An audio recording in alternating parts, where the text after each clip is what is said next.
Welcome back to Ringside Ramble. It's me, Niall, bringing you a reaction to what we've seen this morning for European folk like myself in Tokyo, Japan, as there was a world title double header, of course, part of a magnificent 2 day blockbuster, world title blockbuster, 7 fights across 2 days in Japan as part of a huge double header bill from Tekken Promotions.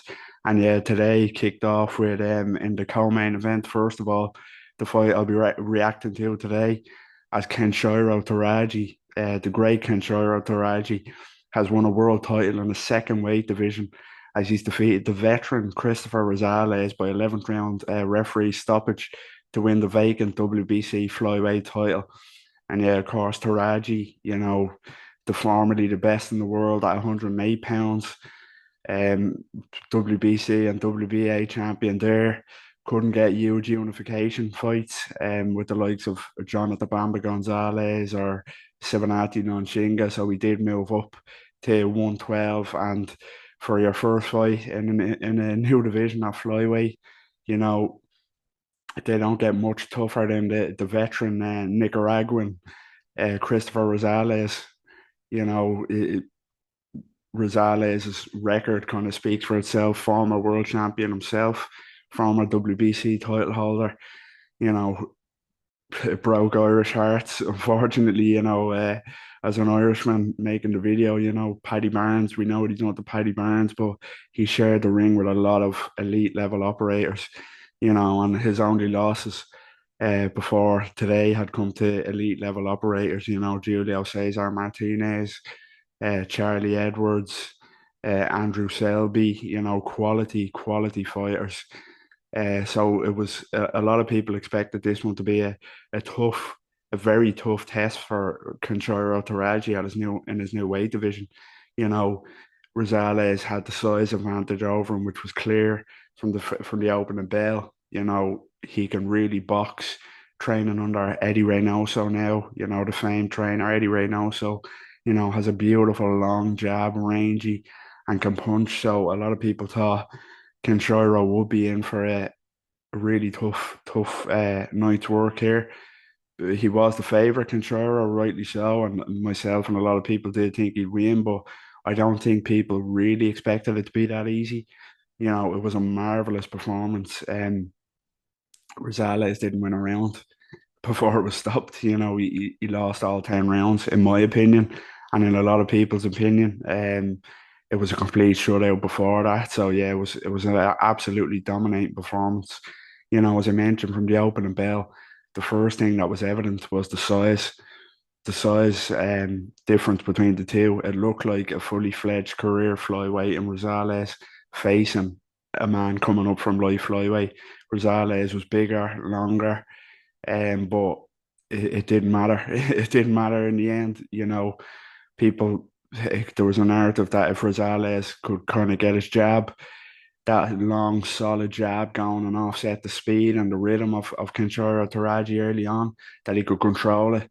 He could kind of outbox him off that long jab and set him up for something bigger. But, what it came down to was he couldn't live with the speed of Kenshiro Teraji. It was evident from the very first round. The blistering speed of Taraji was quite unbelievable. And yeah, Rosales couldn't live with it from start to finish. Kenshiro has a beautiful jab of his own, but Christopher Rosales could never get his kind of jab off to keep him on the end of that long ramrod jab. Yeah, the speed was crazy all night. It was Kenshiro, you know, Christopher Rosales, he was landing one for every five that Kenshiro landed. He could not live with the hand speed at all, from head to body. He was just piecing them up so easily. Yeah, la landing one to take five back, as I say, just it reminded me in a way of I might catch flack for this, but I hope people understand what I'm saying. When Manny Pacquiao fought Oscar De La Hoya, I know people. De La Hoya was expected to cause Manny Pacquiao big problems and probably beat him, but just how he kind of used his hand speed to just break down the bigger man. It's stinging shots to head and body. Yeah, you just couldn't live with it. The hand speed is frightening, but also not just the hand speed, the footwork of Kenshiro Teraji. Kenshiro Teraji has some of the best footwork in the whole sport. For me, he really does. His in and out movement is getting in and out of range, closing the distance, but also just pulling back enough to get himself out of danger is beautiful. His side to side movement, while still being able to throw shots, is absolutely phenomenal. Some of the best footwork you'll see in boxing. Such a technically skilled fighter. And yeah, Rosales just had no answer. He could not offset the rhythm or the speed of Kenshiro all night. Kenshiro hurt Rosales big in the third round with a big right hand and actually really hurt his man. Rosales retreated to the ropes and it looked like kind of Kenshiro set on him and it looked like he could have got him out of there, but credit to Rosales, he survived that. But the longer it went on, the more kind of brutal it got for Rosales, Kenshiro letting his hands go, blistering combinations, and started to really break up the nose of Christopher Rosales. It got blood started to flow from the nose more and more as rounds went on, and it would eventually kind of end the fight. But yeah, Rosales couldn't pin him down to land anything significant of his own. Couldn't even work the body well to kind of slow him down there. He did try to turn southpaw. I believe it was round five that he turned southpaw for a couple of rounds, looking to try something different, but still couldn't work. Kenshiro too fast and too kind of stinging and too spiteful with his shots. So yeah, he won every round, and then it was the start of round 11. The very start of the round where the referee called the doctor over to have a look at what seemed to be a broken nose for Christopher Rosales. The nose got really uglier looking as it went on. Pumping blood, looked really kind of smashed to bits, to be honest. And yeah, the doctor told the referee to call it off. It was called off. Good decision, in my opinion. He wasn't going to win the fight. He had what looked like a pretty badly broken nose. He wasn't happy with the decision, but why fight the last two rounds? You've no chance of winning against this absolute kind of phenom, Kenshiro Teraji, who's now a two division world champion. As I mentioned, former number one at light flyweight, unified champion, now the WBC champion at flyweight. And yeah, the question I suppose now would be what's next for Kenshiro Teraji? You look at the flyweight scene. He's the WBC title holder, and I think there's a lot of fascinating options there for him to kind of unify the division and maybe go undisputed. You've got first of all the WBO title fight that could be an option. Anthony Olasquaga fights Jonathan Bamba Gonzalez tomorrow on the second event of the big double header for the WBO title. So that could be an option, of course. Kenshiro has defeated Anthony Olasquaga before, so there wouldn't really be a massive appetite for that. But if Jonathan Bamba Gonzalez was to beat Olasquaga, that could definitely be an option. It was supposed to happen at 108 at light flyweight. Never materialized, unfortunately, for Kenshiro. One of the unifications that he couldn't kind of get over the line and get done down there. So Gonzalez versus Kenshiro will be an option. I think Kenshiro defeats Gonzalez quite comfortably, to be honest with you. Gonzalez, of course, veteran, can punch, but not much else to deal with the versatility of Kenshiro. You've got Angel Ayala, Lardizabal, the IBF champion.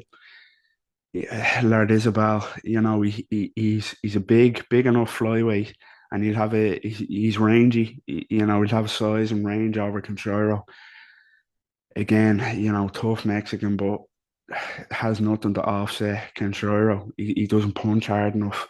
He's a little bit sloppy, but the size and range could make it interesting. But yeah, Kenshiro too quick for me so he beat He beat Gonzalez, he's beaten all the squad, he beat Lard Isabel, and then there's of course the WBA champion, Seigo Yuri Akui, who defended his title today in the same card. So he's still the champion, and that could be a big fight in Japan. Kenshiro against Akui, unified flyweight titles. Akui's a real solid fighter, really technically sound, but he does nothing better than Kenshiro Teraji. He's too slow.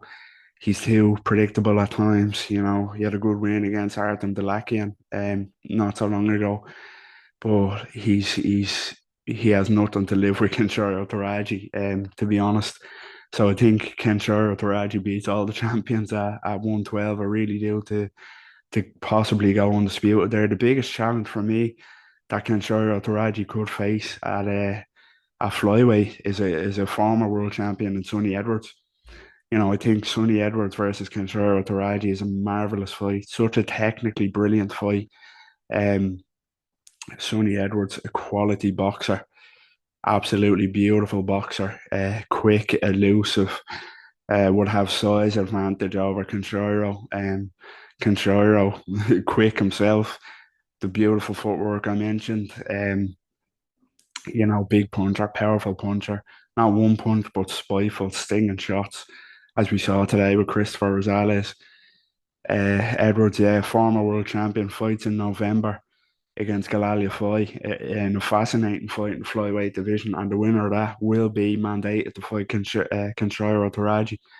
So whoever comes through that, and I expect Sonny Edwards, to be honest, to come through that fight relatively comfortably in the end. No disrespect to Galalia Foy, but Sonny Edwards was too experienced as a pro and too much quality. So I think Sonny Edwards will, by the end of the year, be the mandatory challenger for Kenshiro Teraji, and that's the one for me.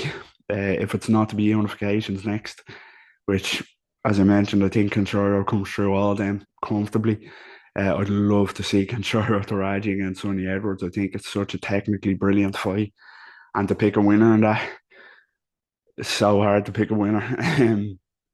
Sonny Edwards, one of the most underrated fighters in the world today, with his boxing ability. But maybe if I had to edge it, I'd say Kenshiro because of the spitefulness in his shots, and maybe the edge in hand speed. But fascinating technical fight. So yeah, hopefully that's next if it's not to be one of the other champions. So yeah, that's just my quick reaction to the one of the world title fights today in Tokyo, Japan, as the great Kenshiro Teraji has won a second world title in a second weight division, as he's widely defeated the veteran Christopher Rosales as the referee stopped the fight in the 11th round, and he's won the vacant WBC flyweight title to go along with his titles that he picked up down at light flyweight, the WBC and WBA titles down there. So, yeah, an absolutely incredible performance by an incredible fighter who's kind of edging his way towards pound for pound rankings at this stage. He has to be. So, yeah, let us know what you think in the comments. What did you make of Kenshiro's performance? Were you impressed? You had to be impressed with that. And how far can he go? Can he unify at flyweight? Can he become undisputed at flyweight? Would he beat the likes of a Sonny Edwards or a Galalia Foy? And could he go up again to Superfly to challenge the likes of a Bam Rodriguez? Let us know what you think in the comments. Get involved. Love getting involved. Love the engagement. And yeah, before we go, just don't forget, please subscribe to the YouTube channel. Starting off this channel, still looking for as much support as possible. So any subscribers would be massively appreciated.